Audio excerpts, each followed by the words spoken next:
Paz de Cristo, estimados hermanos, bienvenidos a esta clase de doctrina. Hoy estaremos hablando del tema la lectura de la Biblia.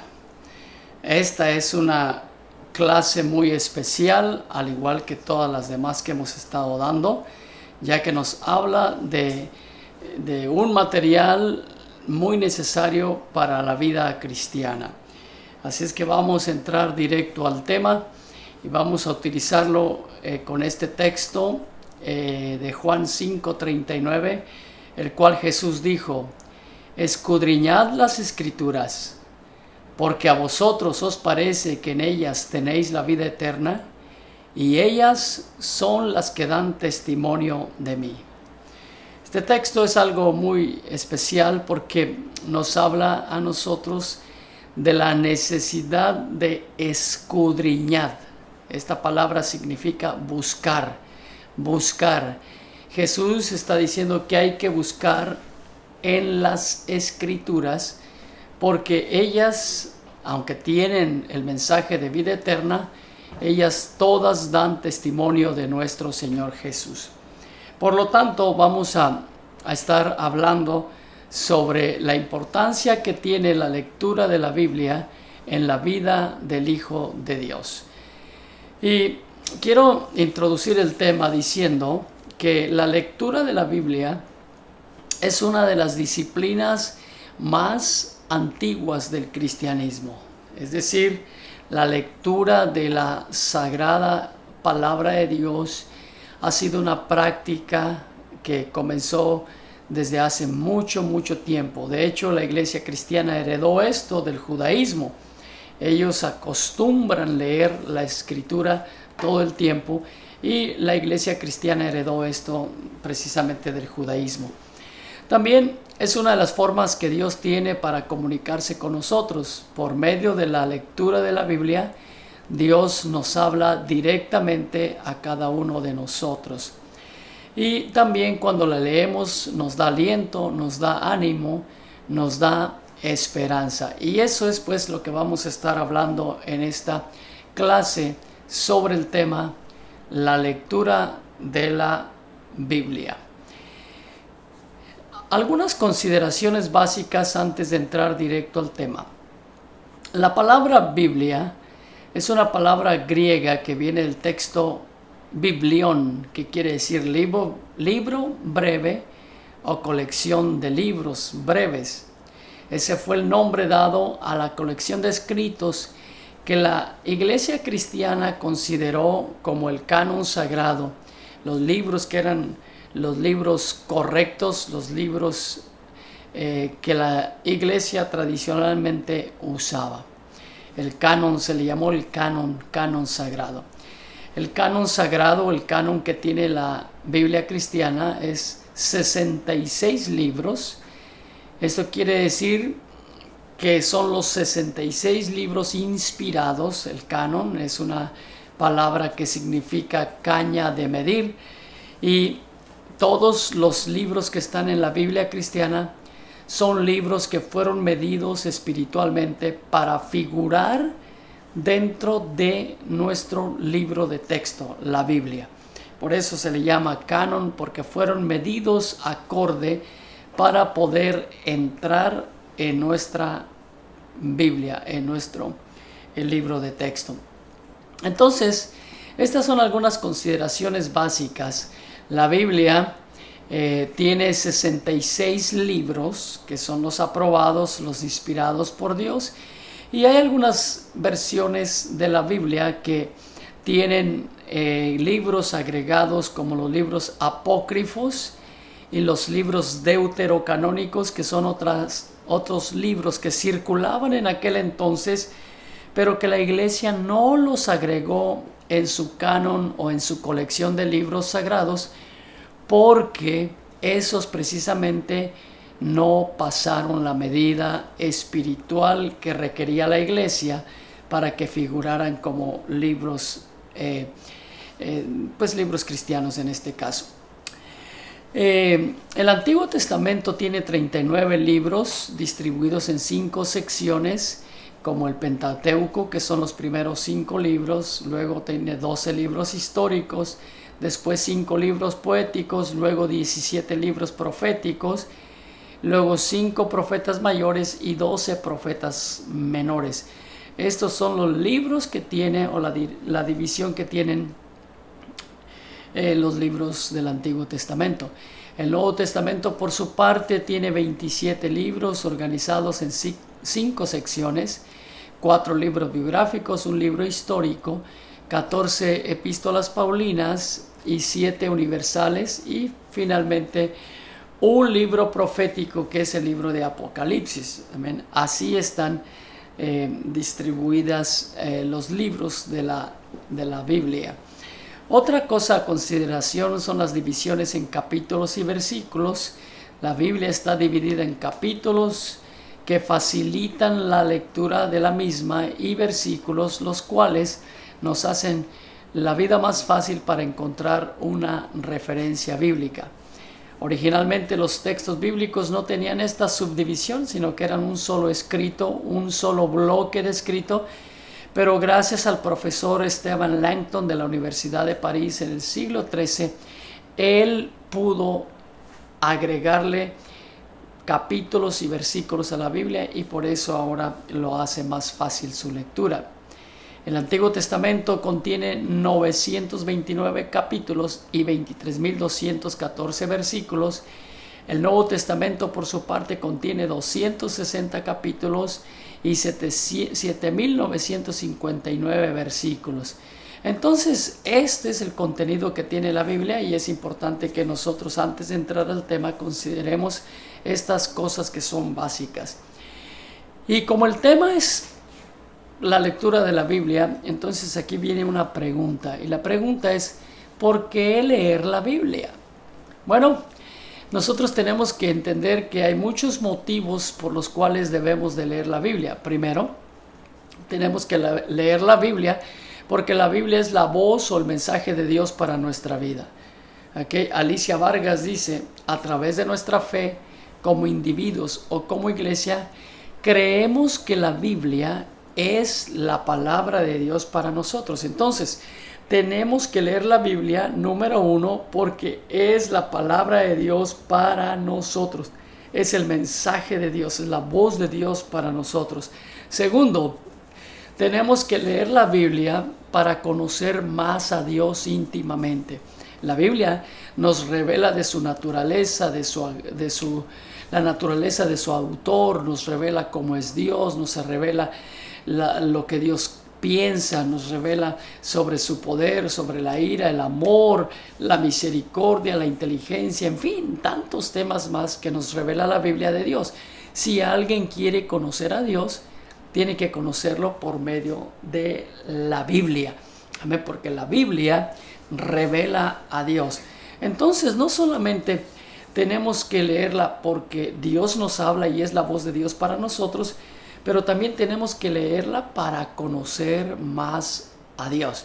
Es muy importante que nosotros entendamos. Y tercero, es importante que leamos la Biblia porque la Biblia es útil para enseñar, para redarguir, para corregir, para instruir en justicia, a fin de que el hombre de Dios sea perfecto, enteramente preparado para buena obra, dice 2 de Timoteo 3, 16 y 17. Entonces es importante que nosotros entendamos que tenemos que leer la Biblia para conocer, para oír su voz, la voz de Dios, para conocer a Dios y para que nos enseñe y nos redarguya y nos instruya en justicia. Por medio de las enseñanzas bíblicas, nosotros podemos ser corregidos de nuestros errores y aprender, crecer en el nombre de nuestro Señor. Cuarto, Dios nos enseña también por medio de la palabra de Dios la forma en que nosotros debemos de vivir la vida. Jesús dijo: no solo de pan vivirá el hombre, sino de toda palabra que salga de la boca de Dios. Entonces, esa es y debe ser la razón primordial por la cual nosotros debemos leer y estudiar la Biblia.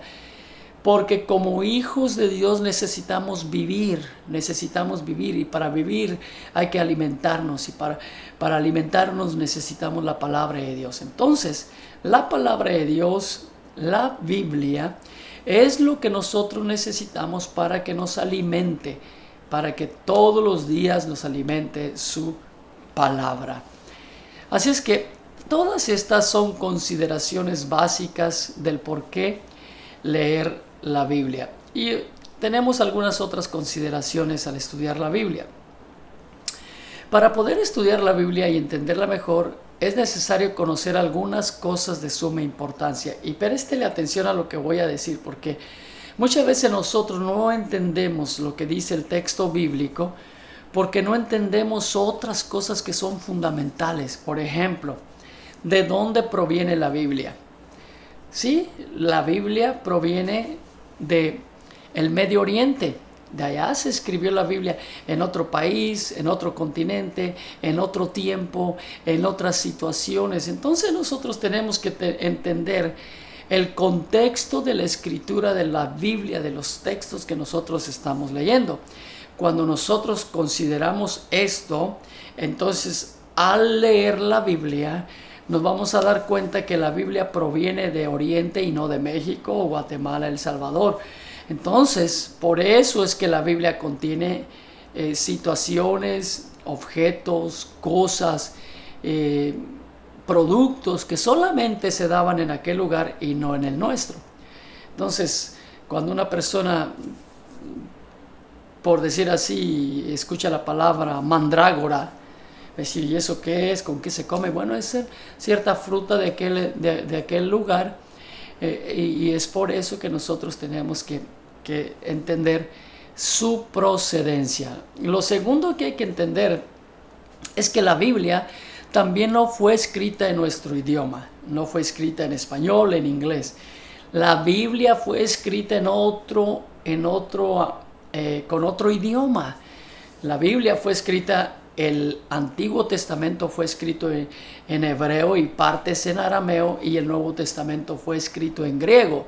De allí entonces que lo que nosotros sabemos de la Biblia ha sido traducido ya sea al inglés o ya sea al español, y en esa traducción es que nosotros tenemos que entender que a veces hay ciertas discrepancias en palabras y en cositas, pero es debido a que la Biblia ha sido traducida de sus idiomas originales.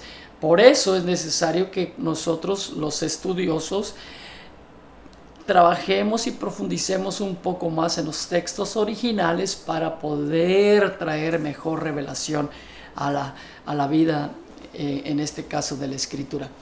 Finalmente, tenemos que estudiar y aprender sobre los recursos literarios que tiene la Escritura. Todo lector debe de saber que, como señala Vargas, que la inmensa mayoría de los textos bíblicos que tenemos son más que textos escritos. Son textos saturados de recursos literarios. Y en verdad, nadie que sea estudioso o que haya tenido un poco de estudio va a ver el texto bíblico como un texto simple, sencillo, una carta ordinaria. No. Todos estos escritos están saturados de un contenido literario tremendo, un contenido teológico. Alguien dijo por ahí, son composiciones teológicas bien medidas, y eso es así. Y vamos a aprender algunas cosas sobre lo que debemos de saber cuando leemos la Biblia. Mire, la Biblia tiene hipérboles. Una hipérbole es una exageración, ¿ok? La Biblia tiene muchas hipérboles o exageración. Estas exageraciones de la palabra de Dios tienen la intención de darle fuerza al mensaje bíblico. Por ejemplo, un texto en Isaías dice, ¿quién midió las aguas en el hueco de su mano y con 3 dedos juntó el polvo de la tierra? Eso dice Isaías. Esa es una hipérbole o exageración. ¿Okay? ¿Por qué? Porque con 3 dedos juntar todo el polvo de la tierra. Obviamente Dios lo puede hacer, pero aquí se está exagerando para darle fuerza a la palabra de Dios, para que la gente entienda que Dios es extremadamente grande. Y miremos, por ejemplo, las palabras de Jesús. Dice Juan: hay también otras muchas cosas que hizo Jesús, las cuales, si se escribieran una por una, pienso que ni aún en el mundo cabrían los libros que se habrían de escribir. Esta es una exageración grandísima. Usted sabe cuántos libros cabrían en todo el mundo, y ni mencionarlo. Entonces esta es una exageración, y es para darle fuerza a que cuando Cristo vino a la tierra, Él hizo muchas cosas y habló muchas cosas que era imposible describirlas. Se le llama hipérbole. Número 2, también la Biblia contiene metáforas, símiles y simbolismos. Así, en la metáfora se hace una comparación implícita. Cuando la comparación se hace explícita, entonces se le llama símil. Ahí está la diferencia entre símil y metáfora. Otra vez, la metáfora se hace una comparación implícita. ¿Sabe lo que es implícito? Algo que uno lo tiene que buscar, que no está explícito, explicado, que está así abiertamente. Eso es implícito. Cuando la comparación se hace explícita, es decir, que usted sabe bien que negro casi es lo mismo que oscuro, entonces ya ese es un símil. Símil es algo parecido. La metáfora y el símil añaden un significado conceptual a un mensaje que no se pudiera aceptar solamente con palabras, cuyo sentido sea estrictamente literal. Veamos un ejemplo. En Mateo 7:5, Jesús le dice a los religiosos: hipócrita, saca primero la viga de tu propio ojo, y entonces verás bien para sacar la paja del ojo de tu hermano.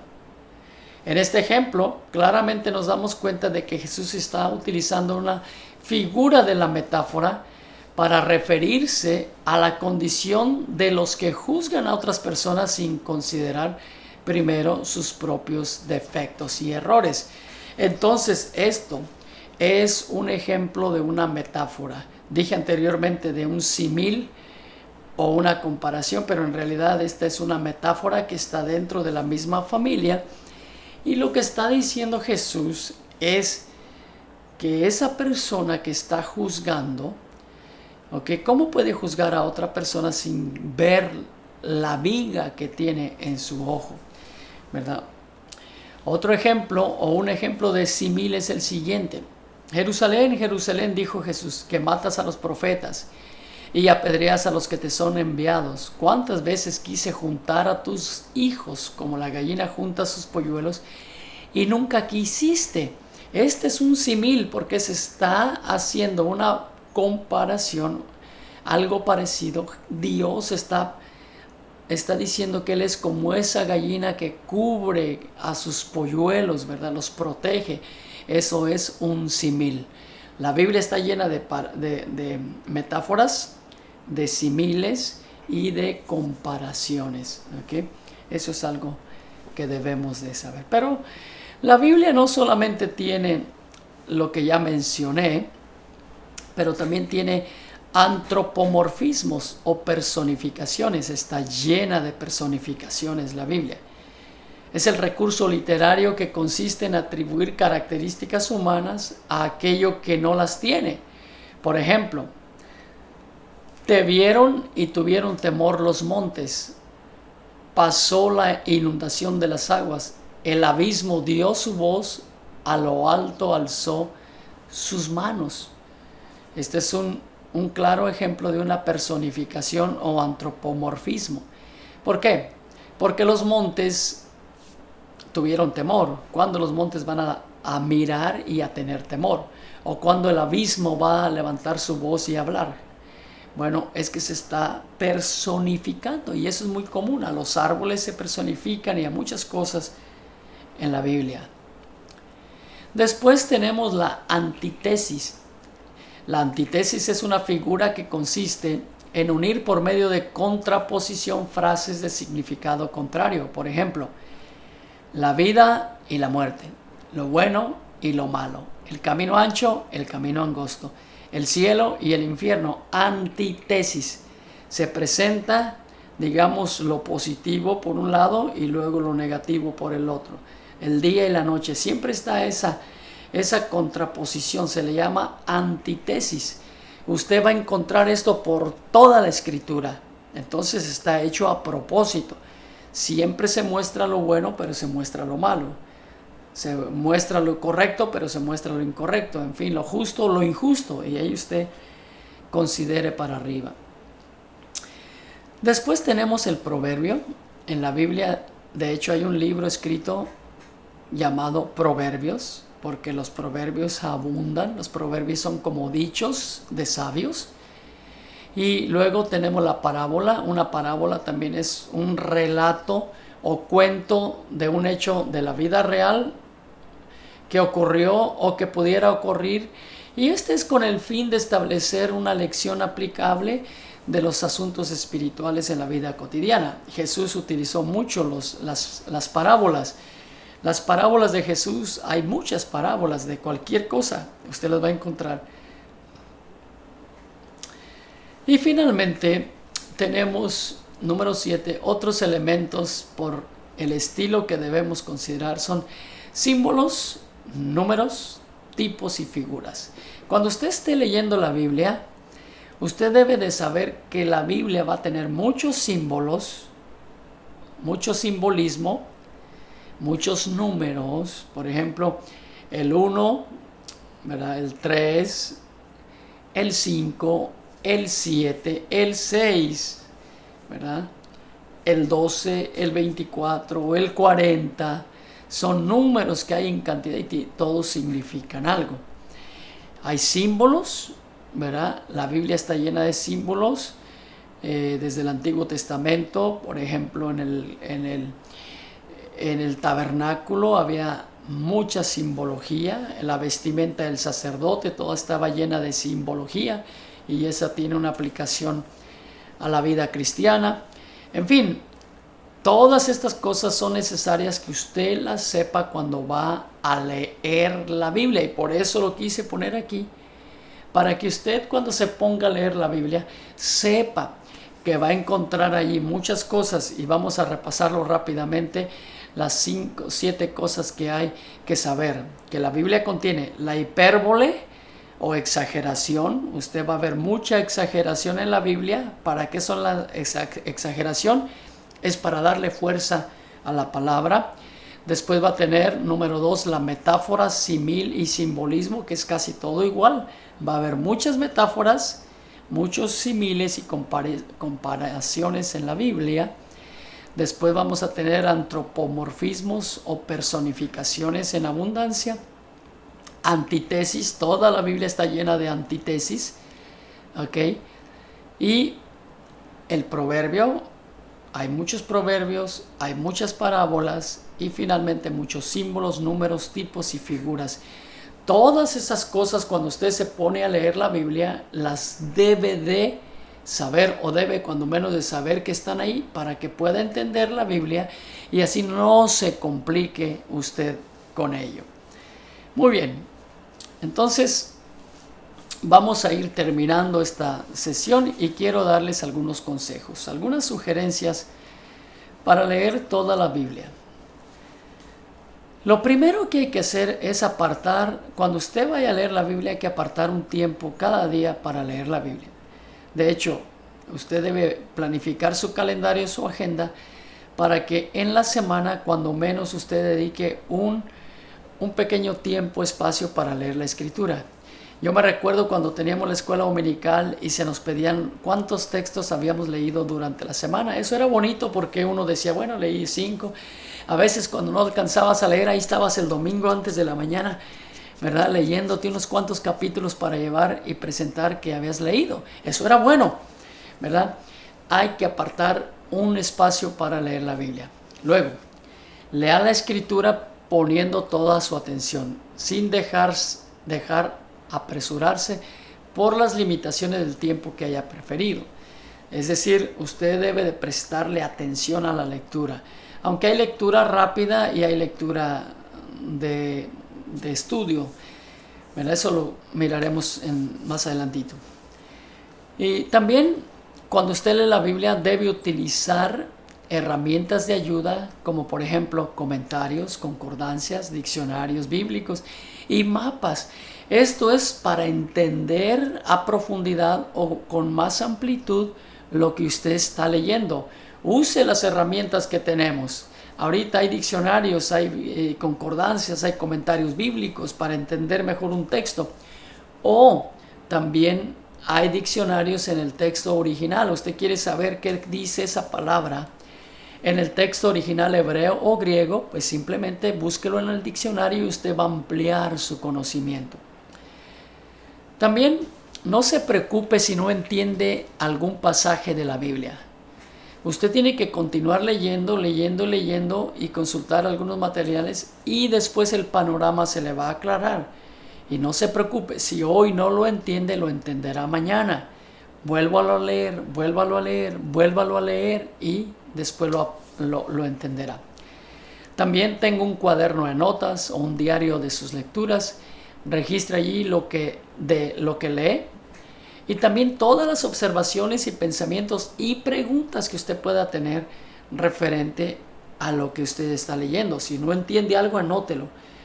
¿Qué significa esto? Y ahí lo anota y después va a tener, ¿verdad?, una pregunta allí. Y aquí vienen algunos consejos prácticos cuando usted lee la Biblia. Coloque un marcador en 3 lugares de la Biblia, Génesis, Job y Mateo, leyendo un capítulo por día de cada una de estas secciones. Usted leerá una vez el Antiguo Testamento y 2 veces el Nuevo Testamento en 18 meses. Si lee un capítulo de la Biblia por día, habrá leído toda la Biblia en 3 años y 3 meses. Solamente un capítulo por día. Si lee 3 capítulos de la Biblia de lunes a sábado y 5 capítulos los domingos, podrá completar la lectura de la Biblia en menos de un año. Ve que sí se puede. Número 4. En enero y febrero lee desde Génesis a Deuteronomio. En marzo y abril todo el Nuevo Testamento. En mayo y junio lee de Josué hasta Esther. En julio y agosto desde Job hasta Cantares. En septiembre y octubre lee otra vez todo el Nuevo Testamento. En noviembre y diciembre desde Isaías hasta Malaquías. Y habrás leído toda la Biblia en un año. Y finalmente, un plan de lecturas usted lo puede conseguir en muchos lugares que son agendas y que son programas, planes de lectura que se pueden hacer. Usted puede adquirir uno de esos modelos y usted puede seguirlo y usted puede darle lectura a la Biblia una vez al año o hasta 2 veces al año si usted se lo plantea. Así es que estos son cosas fundamentales cuando uno va a leer la Escritura. Y termino con esto, con algunos consejos adicionales. Usted debe tener una imaginación mental, ¿ok?, cuando lee la Escritura. ¿Qué quiere decir esto? Imaginación es hacer una imagen mental de cualquier situación o cualquier cosa sin tener ninguna limitación. ¿Ok? Es una imaginación. Cuando usted lee la Biblia, usted tiene que estar imaginando, ampliando su mente sobre lo que está leyendo. La imaginación es un don de Dios y está relacionado con la fe. A veces podemos imaginarnos hasta cosas imposibles. Siempre estamos usando la imaginación y no nos estamos dando cuenta. Bueno, todo esto que estoy diciendo hay que aplicarlo a nuestra lectura devocional de la palabra de Dios. Cuando lo hacemos así, ampliaremos nuestro conocimiento para la gloria de nuestro Señor. Así es que, estimados hermanos, espero que esta lección les haya enseñado mucho aunque es una forma breve. Pero mire, leer la Biblia es algo extraordinario. Nos alimenta el alma, el corazón. Y lo que les he enseñado en esta lección son simplemente consejos prácticos de lo que usted debe de saber y lo que debe de hacer cuando usted lee la palabra de Dios. Bueno, estimados hermanos, así es que Dios los bendiga y que aprovechen esta lección al máximo. En el nombre de Jesús. Amén.